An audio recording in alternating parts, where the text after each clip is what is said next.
Dales. For the last 15 years, this gorgeous landscape has been the canvas that my family's life has been painted on.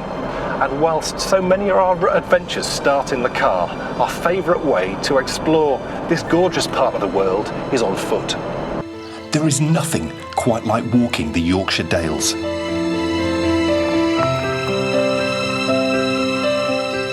From its rolling hills to its beautiful forests and picturesque villages. In this series, you're going to join us on 7 wonderful walks. Some we know well, but others are brand new to us. Along the way, we'll take in some breathtaking views, and using my famous map reading skills, we might just learn a thing or two. But where are we going today?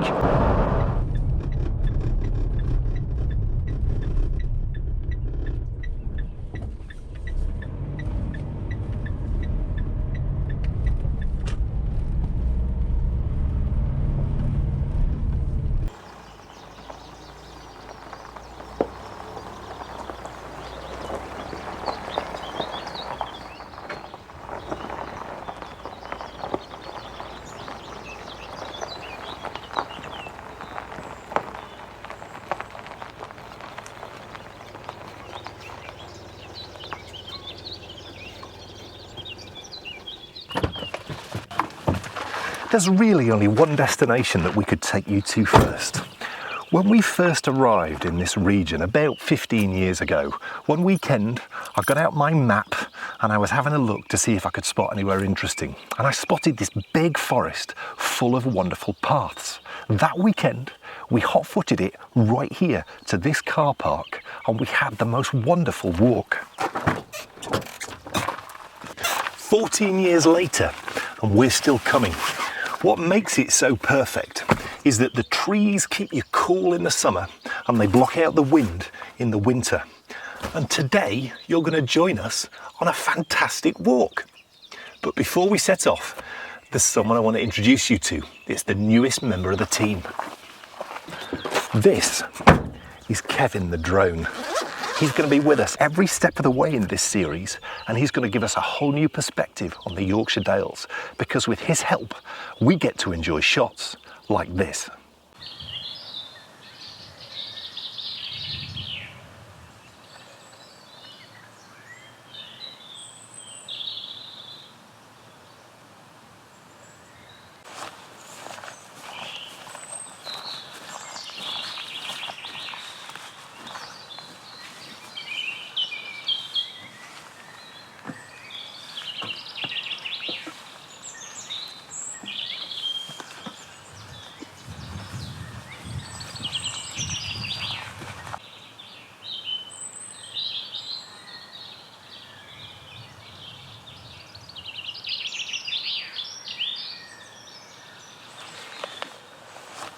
This is actually a managed woodland, so along the way we're going to see huge stretches of my favourite trees. Yes, they're Christmas trees.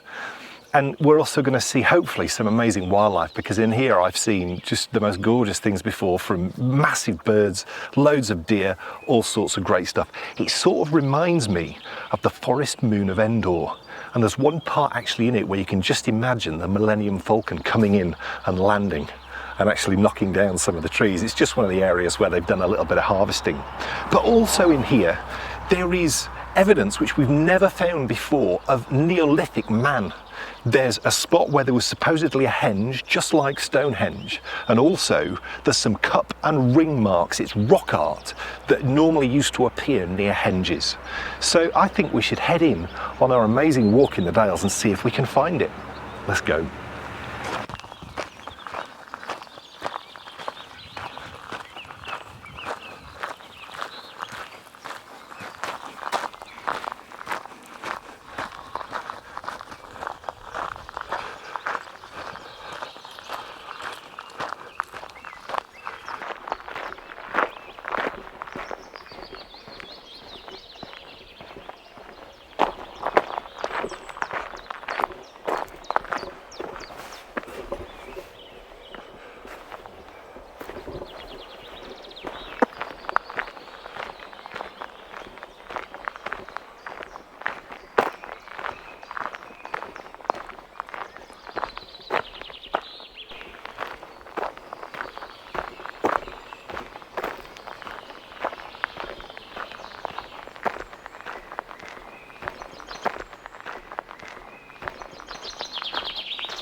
So welcome everybody to the Stang Forest.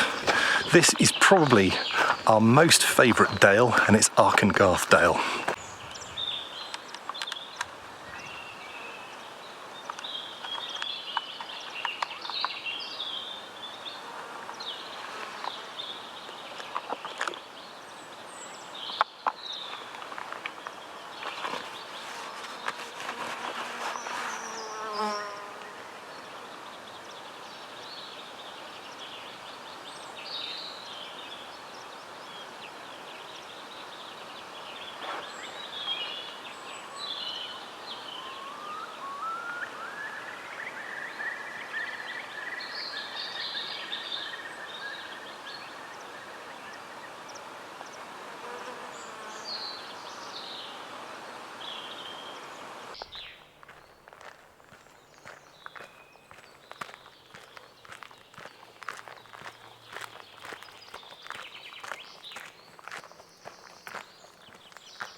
I shall tell you something. I love wildflowers. That makes me think of the Lumberjack song. And actually, we're in lumberjack country, aren't we? And I can see why lumberjacks do love wildflowers, because you're traversing along up some lovely forestry track, quite a steep track actually at the moment. And then from the undergrowth appears gorgeous blues and yellows and pinks and all sorts, and I just love it. It's gorgeous.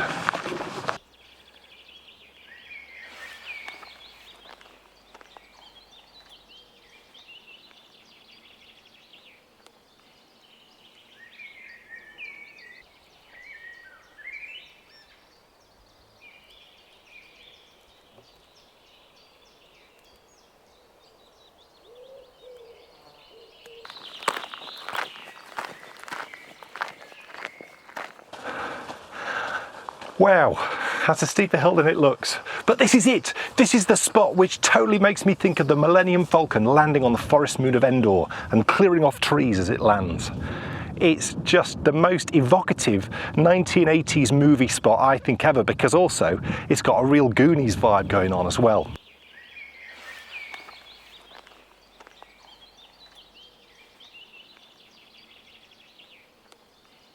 The view though that you get from up here is just breathtaking. We're actually on the most northern of all the Yorkshire Dales.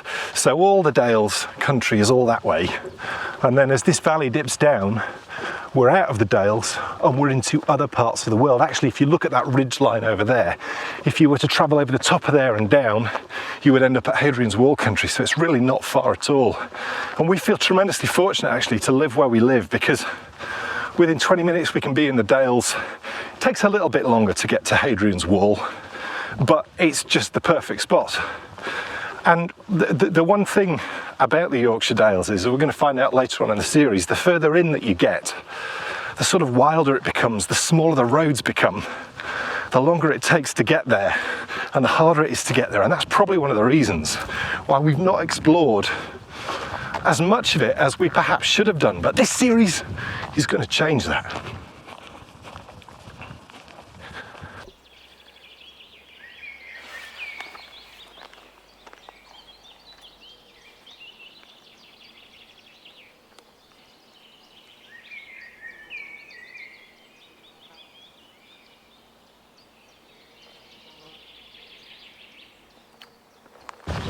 And look at this. It's baby Christmas trees. Except they won't be, of course. They'll be a different type of tree, because their ancestors, their great grandfathers and granddads are over here. Look at the size of those. But I can't help think of Christmas. Oh yes, it may be June.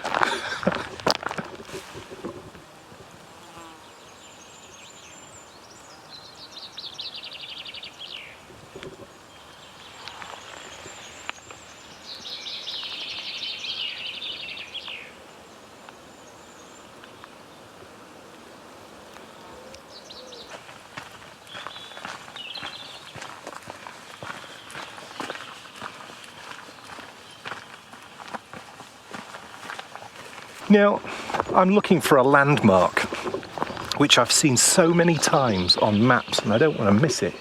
Oh, I think that might be it over there. Yeah, I'm going to walk back up the hill and see if I can see down onto it. I love maps, and I don't know if that's a boy thing. I really have no idea actually, but I just love getting out a map and like poring over it and looking for shapes and earthworks and trying to see evidence of things that have gone on in times past, because actually you really can. And I've got a great book which I'll link in the show notes, which really helps you identify things in the ground. I need to read it actually an awful lot more. I think I can see them over there. I'll tell you what they are. They're called shake holes. And I've seen these on literally every map I've ever looked at. There's always shake holes marked, and I've never known what they are. Shall we see if we can take a closer look? It might be difficult to see them from the air, but I'll see if we can get a look directly over the top of them.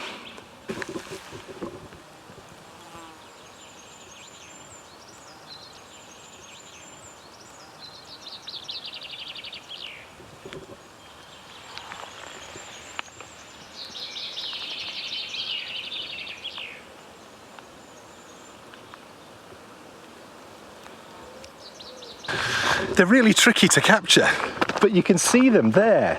You can see them there on the horizon, just below that tree line. And it's fascinating, you know, certainly from someone who's spent a lot of their years looking at maps and seeing these holes marked, understanding now that there's evidence of the generations of mining that went on in this area. It's fascinating stuff.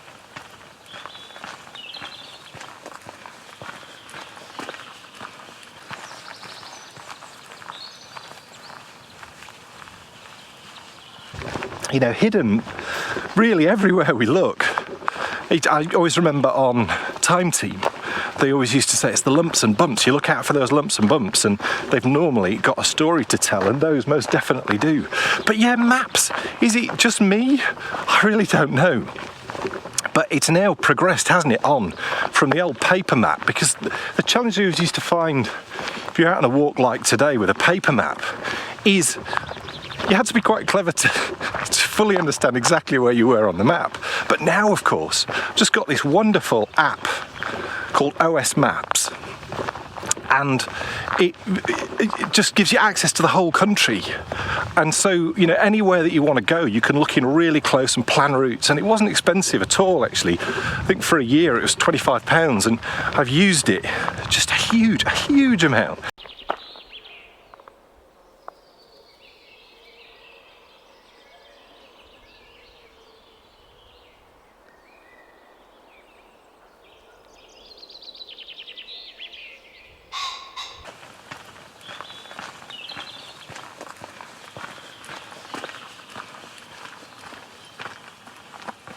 Oh my goodness, did you see that? Wow, that couldn't have been more perfectly timed. Just gorgeous. I love deer. They always look so happy, bounding across the path there.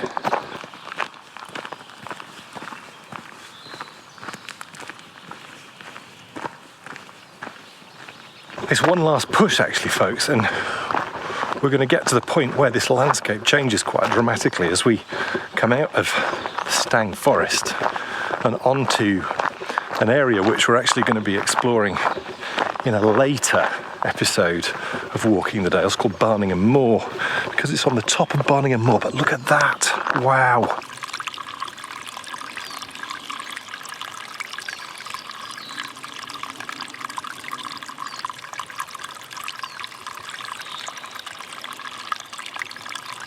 I love those little, they're called gills actually. We're going to look at some more of those a little bit later on in today's show. But we're going to come onto Barningham Moor, just the edge of Barningham Moor, because it's there that we're going to find Tallin, the site of the Neolithic henge.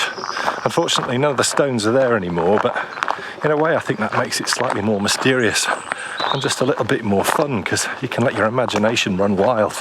I just like to picture Stonehenge on top of it, or at least I will do when I see it, because I've never seen it before.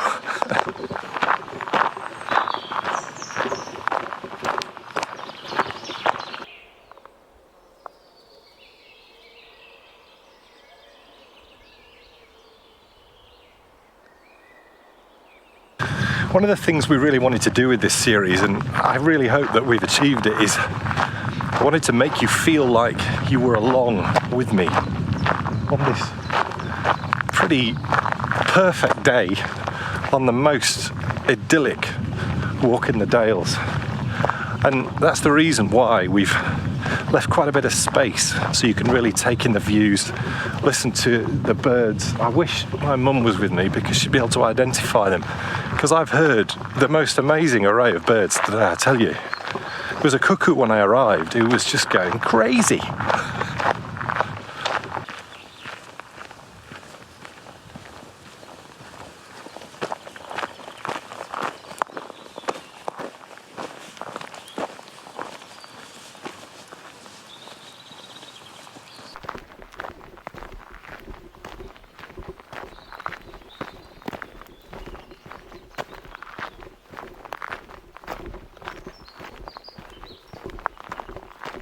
Right, according to the map, I'm getting close.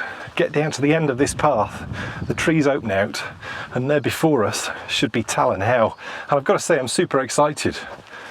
I love history, and finding something like this is just going to be phenomenal. And here it is, right in the middle of Arkengarthdale.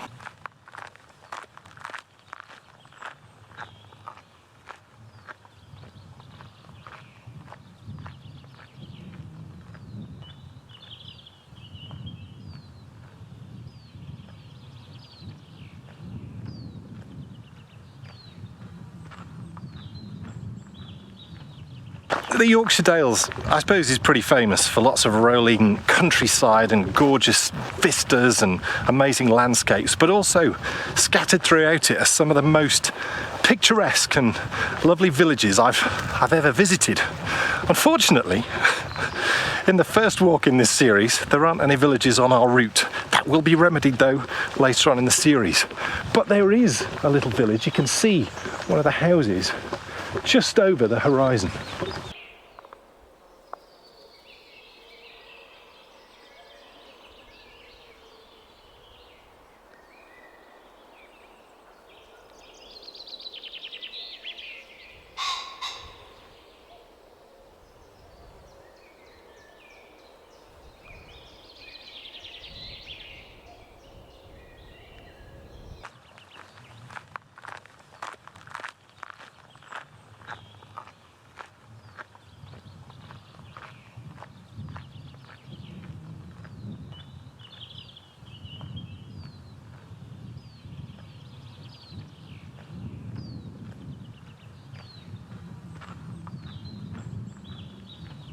This is completely unknown territory now.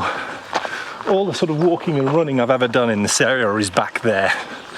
I'm now into definite Ordnance Survey map or Ordnance Survey app.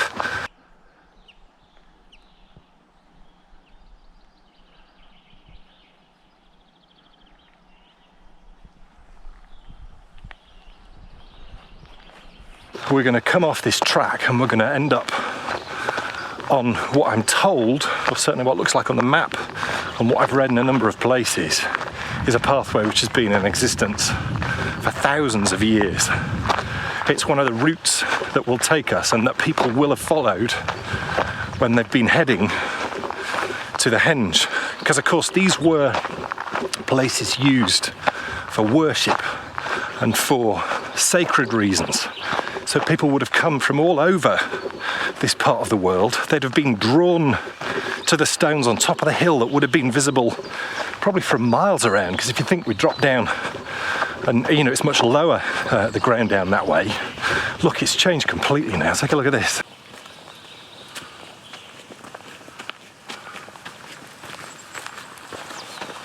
I can see on the horizon there the trees are starting to break, and that should open out then with a straight look up to How Tallin.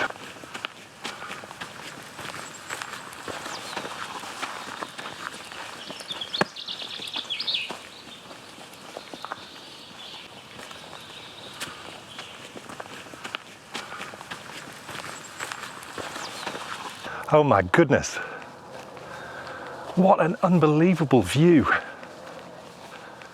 and such an imposing sight. This clearly must be how Tallin.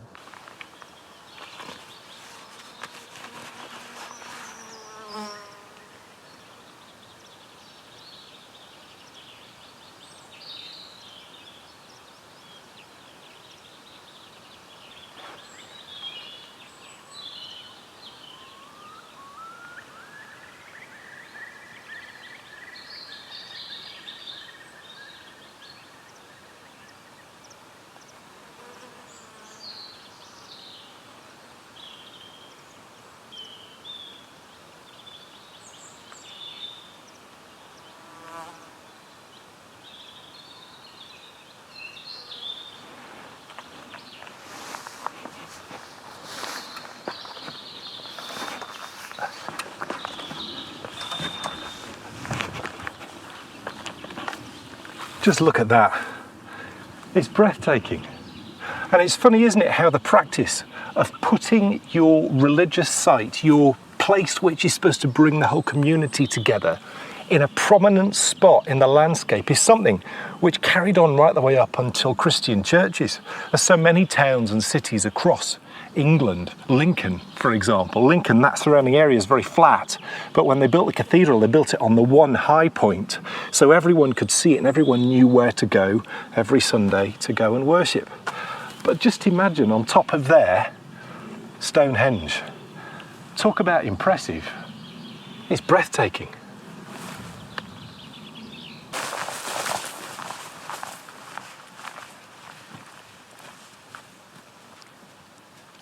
This is quite the climb, but the view is going to be spectacular, and it's just wonderful to think all across this land here, all across where we're walking now, people have been coming for thousands of years, from Neolithic man right the way through to me today, and you. Thank goodness you're with me, and the view, we're cresting over the top now. That really was quite the climb. It doesn't look anywhere near as steep. But then you start climbing. Wow!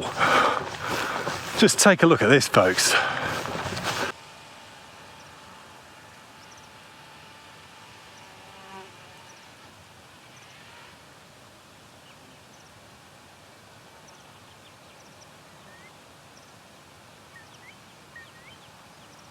So we know, thanks to the wonders of archaeology, that 3,000 years ago, this would have been a very special place. There'd have been huge great stones just like at Stonehenge. There'd have been people living. Who knows if that was trees or not? It most probably was. So there would have been settlements. And we know that because along that tree line there's been found some Neolithic rock art, and we will try and spot some as we walk back through down that way, but I know it's very tricky to spot. You can though see really obviously the reason, or not obviously, you can see the reasons why this site was perfect for building something like Stonehenge. Look at the size of those stones up there. So I'm sure it was very easy just to pull them out of the ground, stick them up, and away you went. And you can totally see the reason why they chose this site. It does not get any more beautiful than this.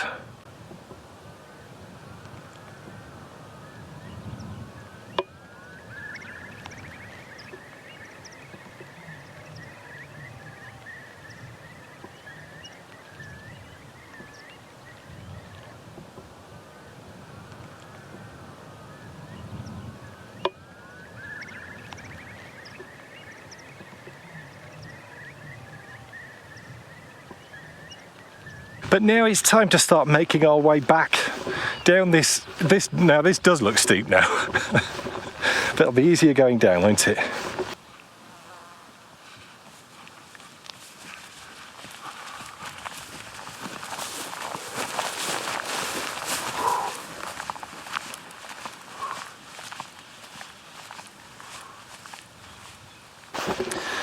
We're back to the Stang, and this is the spot. It's really what drew us to this walk. I found it on, there's a website, was it a website or page? I can't remember where it was, but basically anything that is a scheduled ancient monument is on this particular website. And it's where I found the cup and ring Neolithic rock art, which is, it's seen as a nationally important site.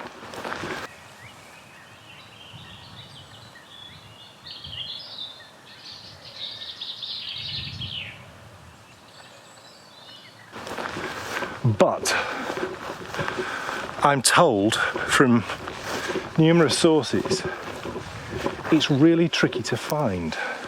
Look at this here. That's definite working. To be fair, there's interesting markings on just about everything I'm seeing. So who knows?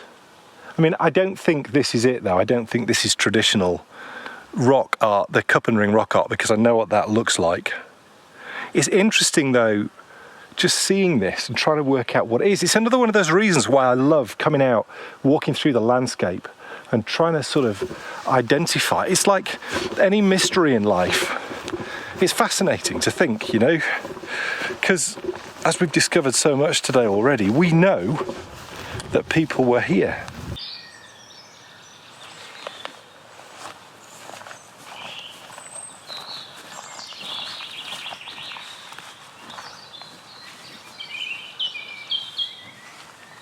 I'm sorry I couldn't find the actual scheduled monument, guys, but I think you'll agree what we have seen up there on Tallin and running down towards where supposedly there is a nationally important piece of cup and ring rock art.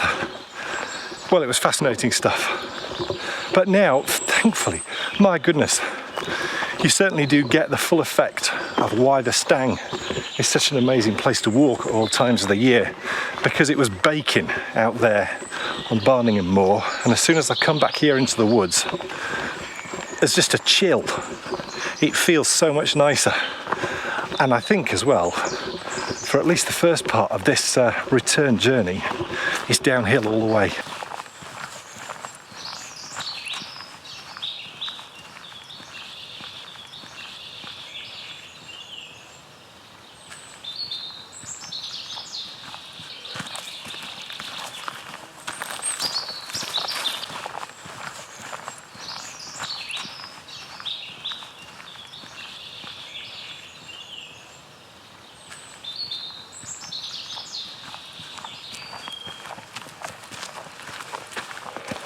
One of the things that I absolutely love about this walk is scattered along the way, and here's one of them now actually, are the most gorgeous gills, they're called, and that sort of sound of running water, it's unbelievably calming, but also on a warm day like today it sort of makes you feel slightly cool.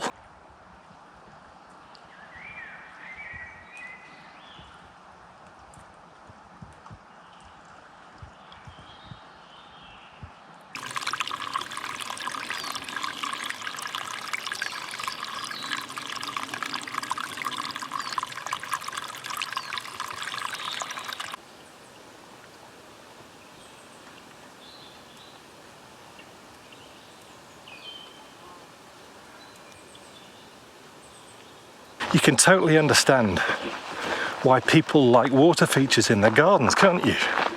It must have been something that we've enjoyed since Neolithic man. That sound of water is just, it's calming and lovely and cools you off.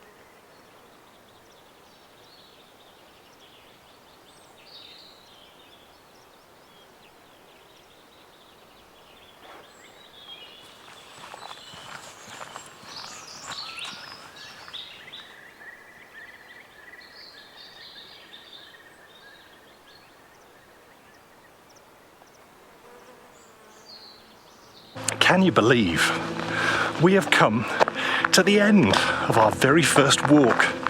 But we've seen some amazing sights, haven't we?